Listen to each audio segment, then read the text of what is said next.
సీతారామగుణగ్రామ పుణ్యారణ్యవిహారిణౌ వందే విశుద్ధవిజ్ఞానౌ కవీశ్వరకపీశ్వరౌ. శ్రీరామాయణంలో ఇవాళ శాంతరసాన్ని గురించి అనుభవిద్దాం. శాంతరసము అనే దానికి స్థాయీభావం శమ. శమో వైరాగ్యాదిన నిర్వికారచిత్తత్వం అంటారు. ప్రతాపరుద్రీయంలో స్థాయీభావాన్ని వర్ణిస్తూ నిర్వికారమైన మనసును కలిగి ఉండడం, ప్రశాంతమైన మనసును కలిగి ఉండడం, ఎలాంటి ఉద్వేగాదులను పొందకుండా ఉండడం, ఇది శమము అనబడుతుంది. రామాయణంలో మహర్షులు వారి యందు ఈ శమమును చూపించాడు వాల్మీకి మహర్షి. మహర్షుల విషయంలో రామచంద్రుని యందు ఈ శమమును దర్శింపజేశాడు. కనుకనే మునిగణే శాంతం రసం పాతునః. మునిగణే శాంతం రసం, శాంతరసాన్ని చూపించినది మునిగణముల యందు. శ్రీరామచంద్రస్వామి అరణ్యానికి వెళ్ళినప్పుడు అంతవరకు ఘోరముగా తపములను ఆచరిస్తున్న మహర్షులందరూ కూడా రామచంద్రుడు వస్తున్నాడు అనగానే ఆయన దగ్గరకు వెళ్ళి ఆయనను శరణు వేడారు. తత్వం అనేది యథావస్థితముగా ఎప్పుడు గోచరిస్తుంది అంటే మన ఇంద్రియములేవి ఉద్వేగకరంగా ఉండనప్పుడు, ప్రశాంతంగా ఉన్నప్పుడు తత్వము తత్వముగా గోచరిస్తుంది. కనుకనే అరణ్యంలోనికి పరమాత్మ వెళితే, అరణ్యం ఎక్కడుంది? అరణ్యంలోకి వెళితేనే గోచరిస్తుందా? వాల్మీకి మహర్షి రాసినది మహాకావ్యం, ఆది కావ్యం. కావ్యం అంటే కావ్యమునకు దేనిని బట్టి ప్రాధాన్యం కలుగుతుంది? ధ్వనిని బట్టి ప్రాధాన్యం కలుగుతుంది. ఏది ఉత్తమ కావ్యం, ఏది అధమ కావ్యం అనే దానిని నిర్ధారించాలంటే ధ్వని ప్రధానమైన కావ్యం ఏదో అది ఉత్తమ కావ్యం అనబడుతుంది. ధ్వని ప్రధానమంటే బయటకు ఒక విషయాన్ని తెలుపుతూ అనుస్యూతంగా లోపల మరొక విషయాన్ని తెలిపేటటువంటిదై ఉండాలి. అది ప్రశంసాపాత్రమైన విషయమై ఉండాలి. అలాంటి దానిని చెప్పే కావ్యం ఏదో అది ఉత్తమ కావ్యం. కనుకనే అసలు ఆదిమ శ్లోకమే మానుషాద అనేదే అలాంటి ధ్వనిని మనకి సూచిస్తుంది కదా. మొత్తం రామాయణ చరిత్రనంతా ధ్వనిగా సూచించింది కదా. బయటకు చూస్తే ఒక ఆటవికుణ్ణి శపించే శ్లోకంగా కనబడుతుంది. ఆ రీతిగానే అరణ్యంలో కూడా, అరణ్యం అంటే ఎక్కడుందండి? ఎక్కడుంటుందో అరణ్యం అంటే గట్టిగా ఆలోచిస్తే మన శరీరమే అరణ్యం. ఈ శరీరంలో ఉండే నాడీ మండలములే వృక్షములు మొదలైనటువంటివన్నీ. ఎక్కడికో వెళ్ళిపోక్కర్లేదు పరమాత్మ దర్శనం కోసం. మన దగ్గర శమముంటే పరమాత్మే మన దగ్గరకు వస్తాడు. రామచంద్రస్వామి వచ్చాడా లేదా? విరాధం రాక్షసం హత్వా శరభంగం దదర్శ సంక్షేప రామాయణం. విరాధుల్ని సంహరించి శరభంగుని దర్శించెను. ఆహా అన్న ఏమిటండి దీనికి మళ్ళీ పెద్ద ఆహా? విరాధుని సంహరించిన తర్వాత శరభంగుని చూచాడు. ఏమిటి ఇందులో గొప్పతనం? పెద్దవాళ్ళు ఎవరి దగ్గరికైనా వెళ్ళినప్పుడు రిక్తహస్తేన నోపేయాద్ రాజానం దైవతం గురుం. ఖాళీ చేతులతో రాజుగారి దగ్గరికి వెళ్ళినా, గురువుగారి దగ్గరికి వెళ్ళినా, ప్రభువు దగ్గరికి వెళ్ళినా, అదే పరమాత్మ సన్నిధానానికి వెళ్ళినా, దేవుడి దగ్గరికి వెళ్ళినా వట్టి చేతులతో వెళ్ళకూడదని. మరి ఈయన శరభంగుని దగ్గరికి వెళ్ళేటప్పుడు వట్టి చేతులతో వెళితే ఎలాగా? రామచంద్రస్వామి ఏమున్నాయి ఈయన దగ్గర ఇవ్వడానికి? కానీ ఆయనకి ఏం కావాలో అది ఇవ్వాలి. ఏది ఇష్టం శరభంగునికి వాళ్ళ మునులందరూ తపస్సు చేసుకోవడానికి ఆటంకం కలిగించేటటువంటి వాడైన విరాధుణ్ణి సంహరిస్తే అదే కానుక. ప్రతిబంధ నిరసన పూర్వకంగా పరమాత్మ శరభంగుని దర్శించాడు. పరమాత్మ దర్శనంతో శరభంగునికి ముక్తియే. ఆ ముక్తి కలగాలంటే ముందు ప్రతిబంధక నిరసనం ఉండాలి, పాప నిరసనం చేయాలి, ముక్తిని కలిగించాడు. కనుక ఈ అరణ్యంలోకి దిగుతాడు పరమాత్మ.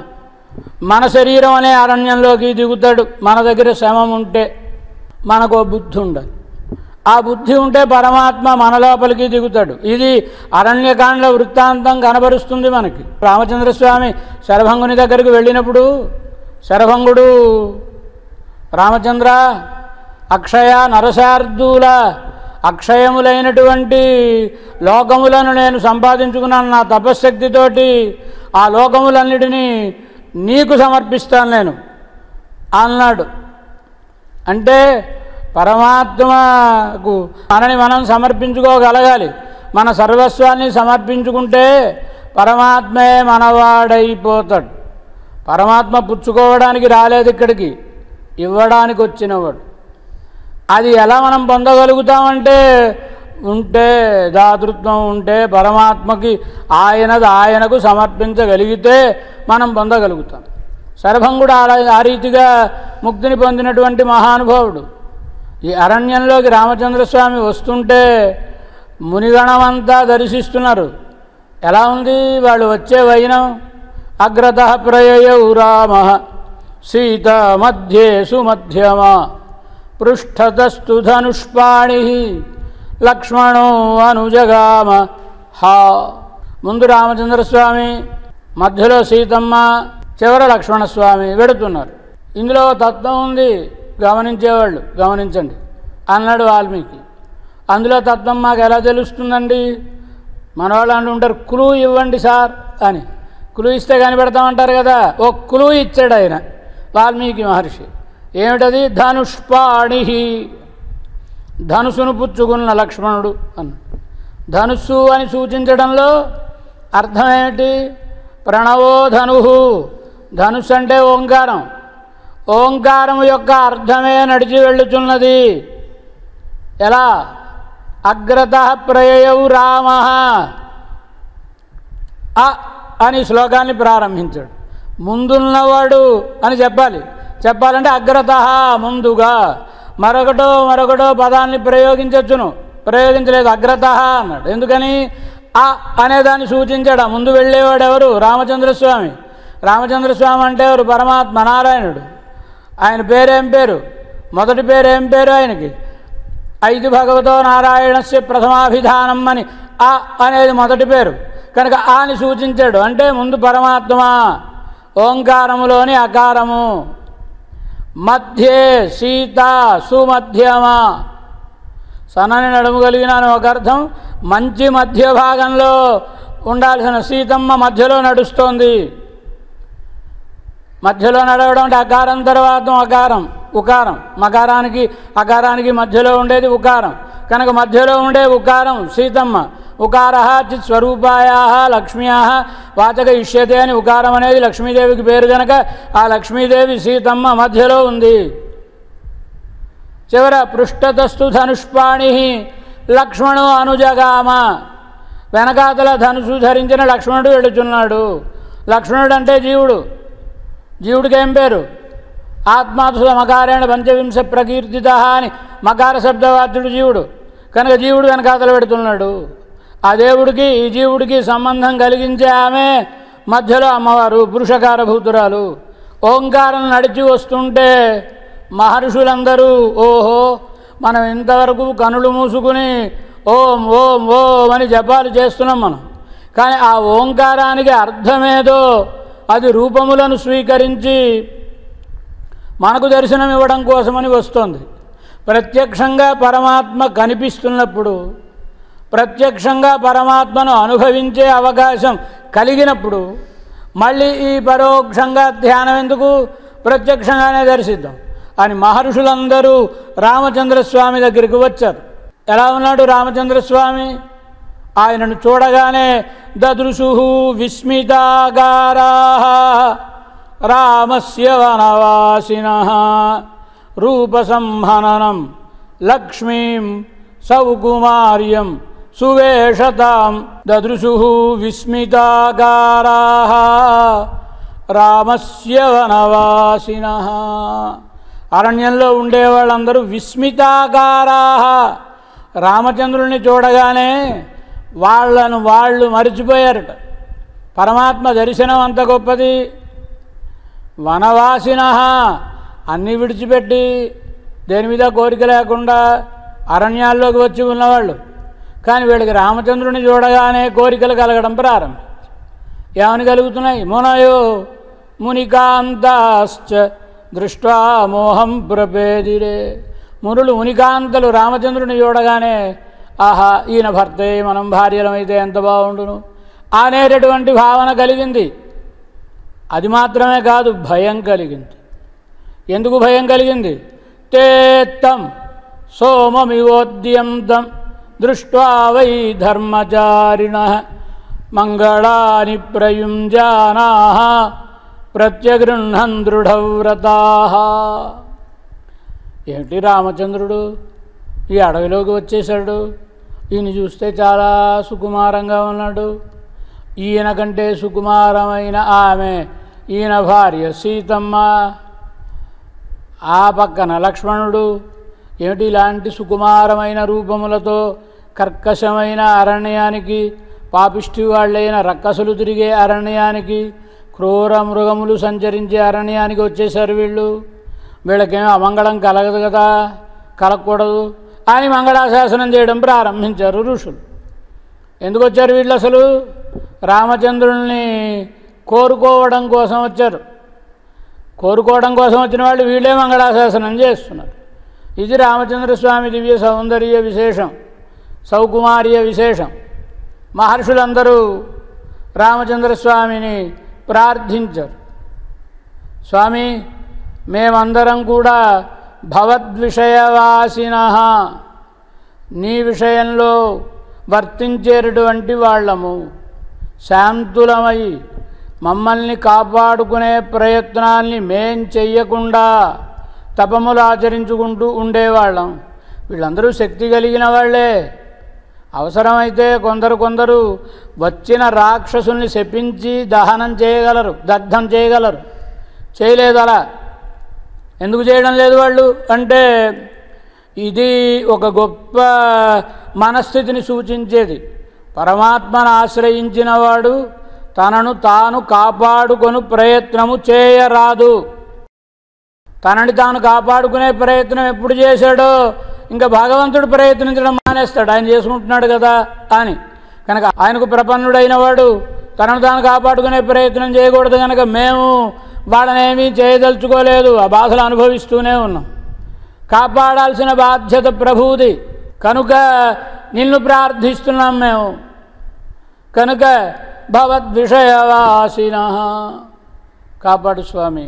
మిమ్మల్ని నేను కాపాడాలా? నేను పొరుగురు నుంచి వచ్చిన వాడినా, మీరు ఇక్కడ ఉండేవాళ్ళ?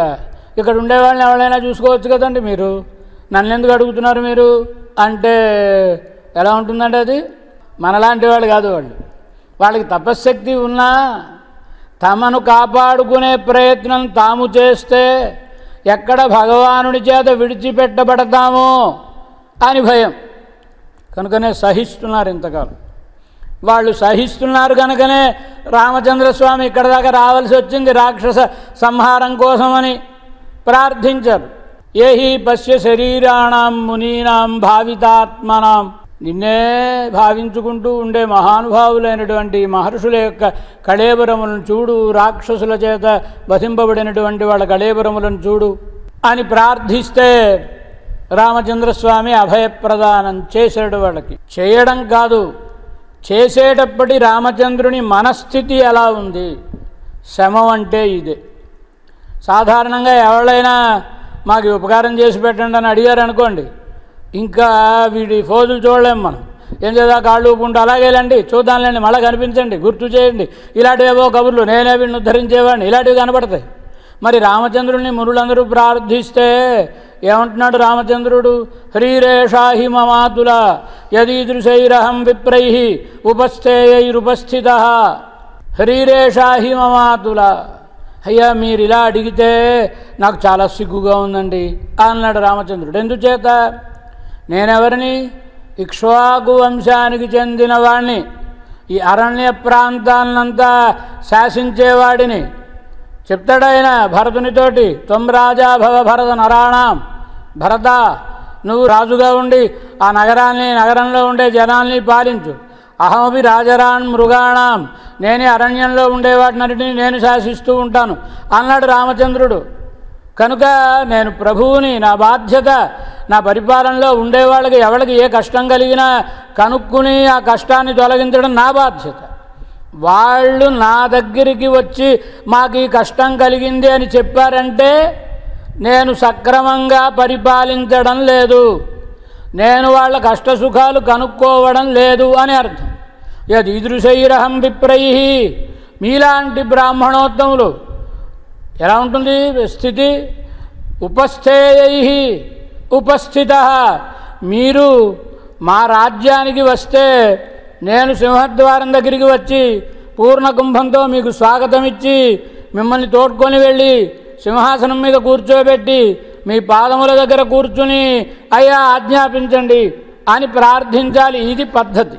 కానీ ఇప్పుడు మీరు నా దగ్గరకు వచ్చి అడుగుతున్నారంటే నాకు ఇది చాలా హ్రీరేషాహి మమాతుల, నాకు చాలా సిగ్గుకరంగా లజ్జాకరంగా ఉందండి అని వాళ్ళని కాపాడేడా లేదా రామచంద్రస్వామి? కనుక మునిగణముల విషయంలో రామచంద్రుని సమం. రామచంద్రుడు శరభంగుని దగ్గరకు వెళ్ళాడు. వెళ్ళిన తరువాత దశశతనయనేపి నిరీక్షమాణే మానసిజ శరభంగకారి వృత్యా దశరథపుత్ర శిశైవిషైవ జాత. అందంగా చెప్తాడు భోజుడు భోజరామాయణంలో. ఇంద్రుడు వచ్చి రావయా స్వర్గానికి అని దశశతనయనేపి నిరీక్షమాణే, 1000 కన్నులు గలవాడు కదా ఆయన వచ్చి మీరు రండి స్వర్గానికి అన్నా ఆయనతోటి వెళ్ళలేదు స్వర్గానికి. ఎందుకోసమని? ఎవరియనా? గొప్ప ధనుసు కలిగిన విలుకాడు ఒకడు ఉన్నాడు. ఎవరు వాడు? మానసిజ శరభంగకారి వృత్యా, మన్మధుడు. ఆ మన్మధుడనే శరములను కూడా భంజించినటువంటి శరభంగ మహర్షి ఈయన. కానీ ఈయనకి కోరికలన్నీ ఉడిగిపోయిన వాడే, జయించిన వాడే. కానీ ఒక్క కోరిక ఉంది. ఏమిటా కోరిక? దశరథపుత్ర శిశైవిషైవ జాత.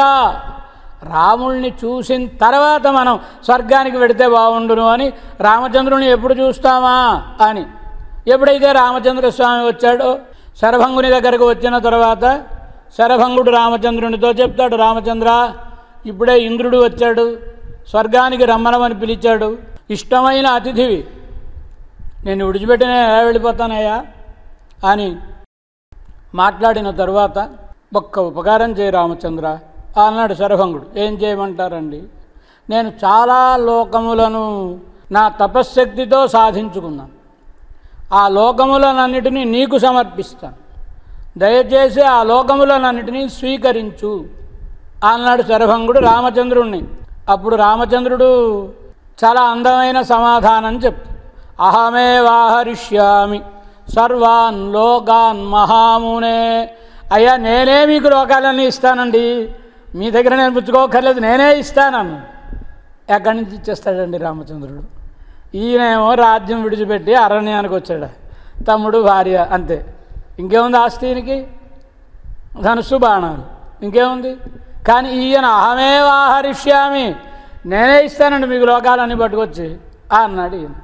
ఎక్కడి నుంచి వస్తాయి లోకములు? ఈయనకి వచ్చేయట. ఎలా వచ్చాయో దశరథ చక్రవర్తి చెప్పాడు అయోధ్యాకాండలో మనకి. కైకేయితోటి చెబుతూ సత్యేన లోకాన్ జయతి, తన సత్యగుణంతో లోకములన్నిటినీ జయించినవాడు రామచంద్రస్వామి. కనుక తాను సంపాదించిన దాన్ని తను ఎవరికైనా ఇవ్వచ్చునుగా, ఇచ్చుకోగలడు ఆయన.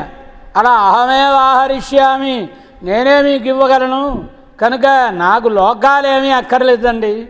ఎంత గొప్పవాడండి! ఇదే శమం అంటే. లోకాలు ఇస్తానంటే వద్దన్నాడు. ఏం కావాలంటున్నాడు ఈయన? ప్రదిష్టమిహ కాననే. ఇక్కడ అరణ్యంలో ఉందాం అనుకుంటున్నాను నేను, ఇక్కడ ఏ ప్రాంతంలో బాగుంటుందో చెప్పండి, నాకు ఆ చోటు చూపించండి చాలు, లోకాలు ఏమీ అక్కర్లేదు అన్నాడు. కనుక మహర్షులకు ఏం తీసిపోయాడండి, భోగాలన్నీ విడిచిపెట్టి త్యాగంతో అరణ్యానికి వచ్చిన మహర్షులకు రామచంద్రస్వామి ఏమైనా తీసిపోయాడా? ఈయన నాకు లోకాలు ఏమక్కర్లేదు, అరణ్యంలో ఎక్కడో జాగ్రత్తగా ఈ 14 ఏళ్ళు గడిపేయడానికి జాగా దొరికితే చాలు, అది నాకు చూపిస్తే చాలండి అన్నాడు రామచంద్రస్వామి. చూస్తుండగానే శరభంగుడు ఇంకొకటేదో చెప్పాడు మాట, చెప్పి తాను ఆయన ముందే శరీరాన్ని విడిచిపెట్టి వెళ్ళిపోయాడు. ఆయన సుతీక్ష్ణుడు అనేటటువంటి ఆయనను పరిచయం చేసి, సుతీక్ష్ణుడు కూడా అంతే, నేను నీకు సమస్త లోకాలని దానమిద్దాం అనుకుంటున్నాను రామచంద్ర, మీరు నాకు ఇవ్వక్కర్లేదండి, నేనే మీకు ఇస్తాను, నాకు ఉండడానికి జాగా చూపించండి అన్న మహానుభావుడు. అలా అరణ్యంలో సంచరించి సంచరించి ఎవరెవరైతే ప్రసిద్ధులైన మురులు ఉంటారో, దక్షిణ దిక్కృత ఏన శరణ్య పుణ్యకర్మణ. దక్షిణ దిక్కుకు చూడడం అంటే భయం మన వాళ్ళకి, చూడకూడదు. ఎందుకు చూడకూడదు అంటే దక్షిణ దిక్కు అంటే యముడి దిక్కు కనుక ఆ దిక్కుకేసి చూడరు, ఆ దిక్కులోకి అడుగు పెట్టడం అంటే భయం కదా. అలాంటి దక్షిణ దిక్కు పరమ పవిత్రమైన దిక్కుగా మారింది. అలా మార్చిన మహానుభావుడెవరు? అగస్త్య మహర్షి. ఆయన వలన దక్షిణాధికృతాయేన శరణ్య పుణ్యకర్మణ. ఆయనను సేవించుకోవడానికి వెళ్ళేవాళ్ళందరూ మరి దక్షిణ దిక్కుకు పెడతారు కదా. అంత గొప్పతనం కలిగిన మహానుభావుడు. గొప్పతనం అంటే జయించడంలోనే గొప్పతనం ఉంటుంది. దేనిని జయించాలి? బయటకు కనబడే శత్రువులను కాదు, మన లోపల ఉండే శత్రువులను జయించాలి. అలా జయించిన వాడు అగస్త్య మహర్షి కనుక ఆయన ఆకారంలో పొట్టివాడైనా ప్రభావంలో చాలా గొప్పవాడు. కనుకనే వింధ్య స్తంభమును అణచినవాడు. వింధ్య పర్వతం, ఈ వింధ్య పర్వతానికి ఏమిటా మేరు పర్వతం గొప్పతనం అని మేరు పర్వతంతో ఈసు. మేరు పర్వతం చుట్టూ సూర్యుడు తిరుగుతూ ఉంటాడు కదా, అనగానే వింధ్య పర్వతం పెరగడం ప్రారంభించింది. పెరిగేటప్పటికి మరి ఆ పర్వతానికి ఇటుపక్క ఉండేవాళ్ళకి సూర్యకాంతి కనబడకుండా చీకటే అంతా.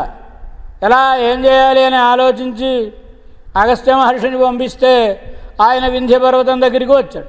ఓ మహర్షి గారు వస్తున్నారని ఆ వింధ్యుడు తగ్గి ఆయనకి నమస్కారం పెట్టి, అయ్యా మహర్షులు ఏం చేశారు, మహాప్రభావశాలురు, మీకు ఏం సమర్పించమంటారు, ఏం సేవ చేయగలను అని అడిగాడు. ఏం లేదు నాయన, అలా నేను కొంచెం దక్షిణానికి వెళదాం అనుకుంటున్నాను, వెడుతున్నాను, మరి పర్వతం అడ్డంగా ఉంటే ఎలా వెళ్ళగలరు అంటే, తగ్గిపోయాను కదండి, ఇప్పుడు మీరు పైనుంచి వెళ్ళిపోవచ్చునండి. మంచిది నాయన, బుద్ధిమంతుడివి కనుక తగ్గావు నువ్వు, నేను పని చూసుకుని వచ్చేదాకా ఇలాగే ఉండు అని అవతలకు వెళ్ళిపోయాడు. మరి రాలేదు. ఏమైపోయింది? వింధ్య పర్వతం అంతా అలా అణచిపోయి ఉంది కదా. అలా అణగించగలిగిన వాడెవరో? ఈ పర్వతాలు ఎక్కడో బయట ఉండవు, మన లోపలే ఉంటాయి, అప్పుడప్పుడు బయటికి పొడుచుకొస్తూ ఉంటాయి.